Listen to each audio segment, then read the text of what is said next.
தமிழ்நாட்டுக்கு காவிரியில் தினமும் 12,000 கனஅடி வீதம் 15 நாட்களுக்கு தண்ணீர் திறந்துவிட கர்நாடகாவுக்கு காவிரி மேலாண்மை ஆணையம் உத்தரவிட்டுள்ளது. டெல்லியில் நேற்று காவிரி ஒழுங்காற்று குழு கூட்டம் மற்றும் காவிரி மேலாண்மை ஆணைய கூட்டம் நடைபெற்றது.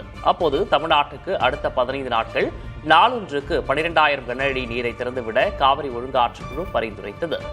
இதைத் தொடர்ந்து காவிரி மேலாண்மை ஆணைய கூட்டம் நடைபெற்றது. இக்கூட்டத்தில் கர்நாடக அரசு தரப்பும் தமிழ்நாடு அரசு தரப்பும் வாதங்களை முன்வைத்தனர்.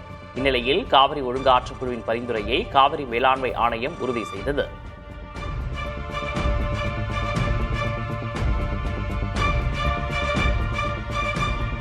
காவிரி நீர் விவகாரத்தில் விவசாயிகளை பாதுகாப்பதும் நீதிமன்ற உத்தரவை பின்பற்றுவதும் எங்கள் கடமை என கர்நாடக ஆளுநர் டி.கே. சிவக்குமார் தெரிவித்துள்ளார். தமிழ்நாட்டுக்கு அடுத்த 15 நாட்கள் நாளொன்றுக்கு 12,000 கனஅடி காவிரி நீரை திறந்துவிட காவிரி நீர் ஒழுங்குமுறை குழு பரிந்துரைத்துள்ளது.